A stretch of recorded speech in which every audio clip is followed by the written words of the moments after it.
कर्मचारी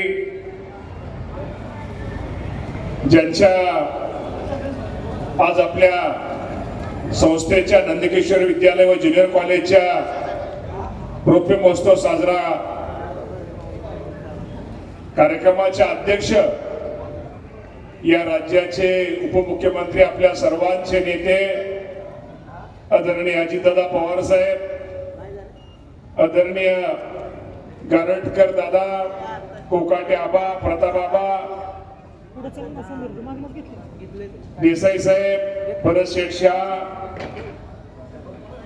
हनुमंत बोनसडे, संजय भाऊ सोनवणे, युवराज अण्णा मस्के, देवराज भाऊ जाधव, नानासाहेब शेंडे, डीएन काका, बापूराव शेंडे, रामनाना शिंदे, सचिन सपकाळ, डोले सर, माऊली बनकर, विठ्ठल अप्पा जाधव, बाळू अण्णा करगळ, खराडे अण्णा, अंकुशदादा जाधव, देवराज भाऊ जाधव, बाळासाहेब पाटील, कांतीलाल झगडे, के कंताई, मच्छिंद्र अप्पा चांदणे, राहुल जाधव, संदीप शिंदे, प्रवीण डोंगरे, रेनाताई, संतोष राजपुरात आणि सर्वच आदरणीय व्यासपीठ ज्यांच्या विनंतीला मान देऊन आपण सगळेजण हजर आहोत ते वसंताबा मोहोळकर, संजयराव मोहोळकर, उपाध्यक्ष राहुलजी जाधव, रोहितजी मोहोळकर, श्रीकांतजी मोहोळकर, प्राचार्य सोळशे सर, सर्वच मोहोळकर कुटुंब, उपस्थित सर्व बंधू आणि भगिनींनो,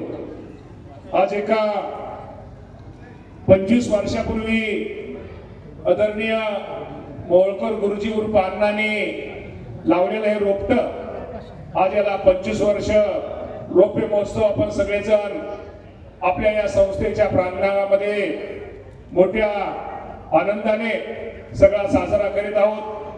खरं तर 25 वर्षापूर्वी या भागामध्ये ही शिक्षण संस्था सुरू करणं आणि त्यामध्ये सातत्य ठेवणं हे जे अण्णांनी रोपटं लावलं ते पुढं आबा असेल, रोहित असेल, संजूभाऊ असेल, या सगळ्यांच्या प्रयत्नामुळं हे खूप चांगलं या संस्थेच्या माध्यमातून अनेक चांगले विद्यार्थी घडवण्याचं काम या संस्थेच्या माध्यमातून होतंय.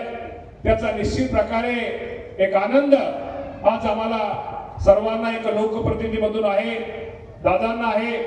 या शिक्षण संस्थेने अनेक चांगले विद्यार्थी विद्यार्थिनी घडवले आणि निश्चितपणे भविष्यामध्ये एक चांगलं, एक गुणवत्तापूर्ण, एक संस्कारमय शिक्षण देण्याचा प्रयत्न या संस्थेच्या माध्यमातून होतोय.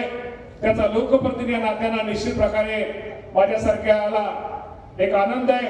आज या कार्यक्रमाच्या निमित्तानं अनेक संस्थांचे प्रमुख पण इथं समोर बसलेले दिसत आहेत. सगळेच आता सर्व सन्माननीय व्यासपीठ. खरं तर आज वेळ खूप कमी, दादांना थोडं अजून खूप कार्यक्रम आहेत, त्यामुळं मी अधिक काय बोलणार नाही, परंतु विद्यार्थ्यांना एवढं सांगेल की आयुष्यामध्ये कधीही न्यूनगंड बाळगू नका. आयुष्यामध्ये इच्छाशक्ती प्रबळ ठेवा. आपल्या आयुष्यामध्ये जर आपण इच्छाशक्ती जर प्रबळ ठेवली तर मार्ग हा आपल्या आयुष्यामध्ये सापडतो.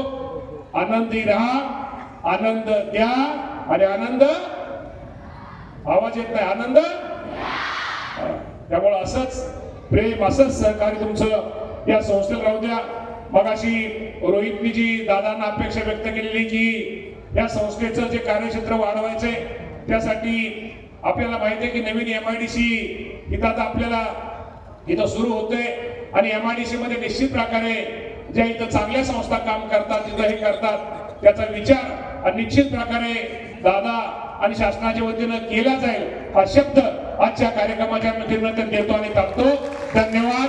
जय हिंद, जय महाराष्ट्र. धन्यवाद बाबा, मनपूर्वक धन्यवाद.